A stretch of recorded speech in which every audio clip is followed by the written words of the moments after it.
Okay, now let us proceed to the next problem, that is question number 5 of part C. Now don't get panic with the length of the problem that is given to you. Actually, it is very simple. Now try to understand it very carefully.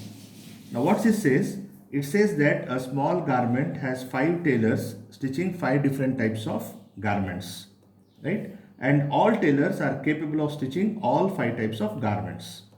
And the output per day per tailor and the profit for each garment is actually given to you in the form of matrix. Now when you closely look at the matrix, you have 5 cross 5 matrix where you have 5 garments and 5 tailors. But at the same time, you have one last row which tells you about the profit made per garment. Look at the entries of that particular row very carefully. You have 2, 3, 2, 3 and 4. Now the question is, which type of garment should be assigned to which tailor in order to maximize the profit, and if tailor D is absent for a specific period of time, what should be the optimal assignment under the constraint that no other substitute tailor is available. Now this is a pure example of maximization problem. The only thing you have to look at very carefully is that profit per garment, which is given as 2, 3, 2, 3 and 4. Now what you have to do is, you have to basically change this cost reduction matrix, meaning the entire assignment problem will not be solved keeping the original matrix in mind, where you have the cell evaluation matrix. The elements are for the 5 tailors and the 5 garments.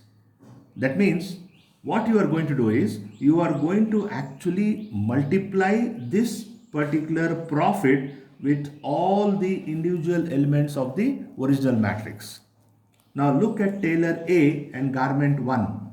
The entry is 7 and the profit made for garment 1 is 2, and hence you multiply this 7 with 2 and you get 14. Similarly, tailor B and garment 1 entry is 4. You multiply that 4 with 2, you get 8. Now look at this one. Tailor A with garment 2, the entry is 9. But the profit for garment 2 is 3. So 9 into 3 is 27. Now when you do this, you get this particular matrix. Now the entire Hungarian algorithm will be implemented on this particular matrix. Since it's a maximization problem, what we do is, we pick up the highest element from this matrix, which comes out to be 40, and we subtract all elements of this matrix from this highest element, including the highest element. So we get this particular matrix. Then we go for row reduction. Now we ensure that each row has got a single 0. So this is how you will get the matrix after performing the row reduction operation. And then we go for column reduction. We get this particular matrix after performing the column reduction. Now when you look at this matrix, you can see that all the rows and the columns have got at least 1 0. Now what we do is, we go for assignment on this particular matrix. Now I will pick up a row with 1 0 and do the assignment. So I do the assignment here, I cross out these zeros, and then I will do the assignment here, right? And then since there is no row with 1 0, I will go for the first column, I do the assignment here and I cross out these 2 zeros. Now when you look at this carefully, now watch out, the total number of assignments made in this matrix is 3 and the order of the matrix is 5. Since the assignment is not equal to the order of the matrix, this is not a optimal solution. So I proceed for optimality by doing the ticking business. I tick a particular row where assignment is not made. So that is third row and fourth row. Now in this particular row, I have crossed zeros. So I will tick the last column. In this particular column, I have an assignment made, so I will tick this particular row. And hence, the ticking procedure is over. Now what I do is, I draw minimum number of lines that will cross all the zeros. As you know, the lines are drawn through unmarked rows. So this is my one unmarked row and another unmarked row and marked columns. So I will have this. So minimum number of lines drawn is 3. Now what I do is, I pick up the minimum element from the matrix where line is not passing. So when I look at this, the minimum element is 2. Now you know what I am going to do with that minimum element, right? Let me draw the matrix.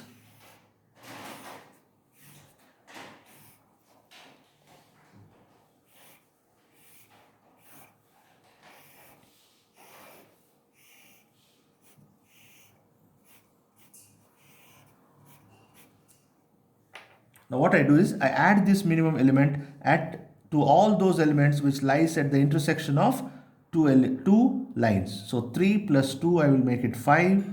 Sorry, I will make this as 5 and I will put all these zeros and this also 0 as usual, right? I am not going to touch the elements where line is just passing. So I will write this like this, 9, 12, 0, 6. And what I'll do is, I'll subtract this minimum element 2 from all other elements of the matrix where line is not passing.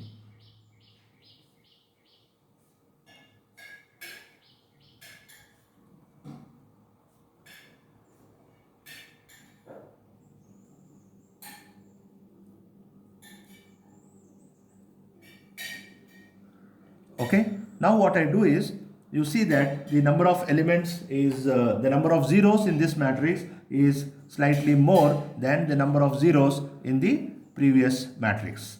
Now what I do is, I go for assignment in this particular matrix.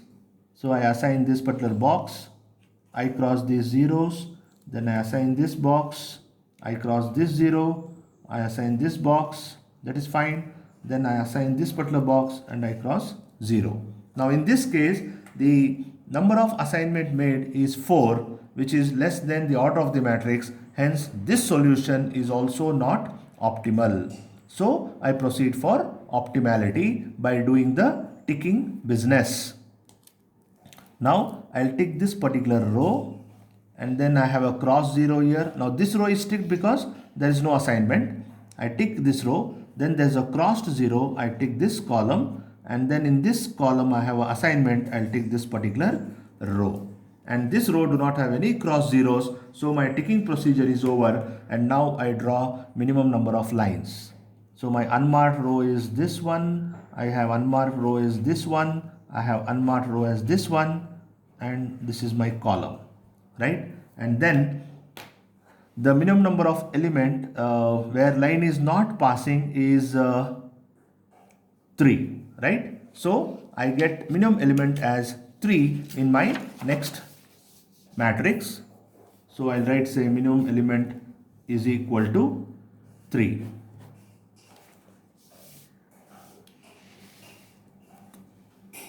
Right? And then I will draw the matrix once again. So I have my 5 cross 5 matrix.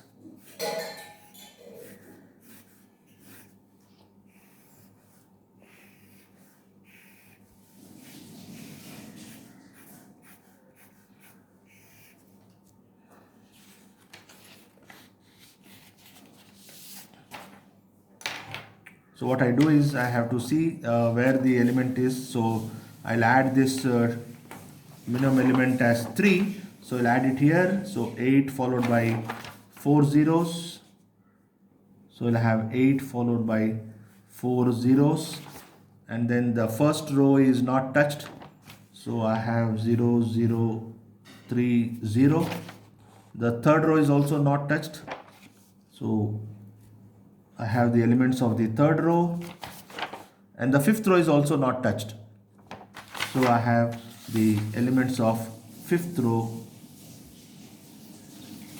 6. Now what I do is, I subtract this minimum element from all other elements of the matrix where line is not passing. So this becomes 6013. So I have here 6013, and then this becomes 10, 20, 3, 2. So I have 10, 20, 3 and 2. Okay, now this is my new matrix. I will go ahead with the assignments once again in this particular matrix. So I have a fourth row with 1 0. I will cross out these zeros, and then I'll go for fifth row, that doesn't matter.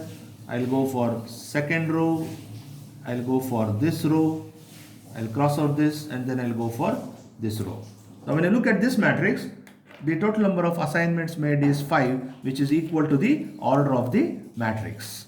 Now let me see what is the cost profit involved. So what it says is, I have tailors followed by garments.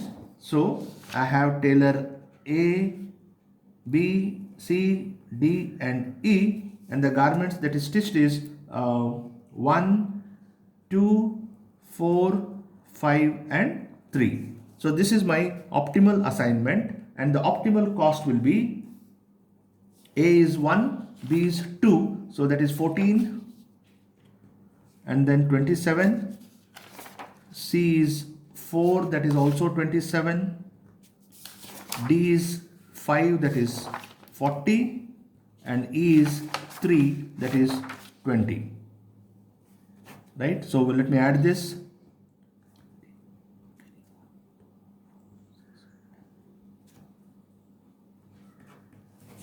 Right? So this is what I get the optimal assignment for this when I have 5 garments and 5 tailors. Right? So this is the optimal assignment, and this is my optimal cost. So when I involve all the 5 tailors, right, the total profit will be 128.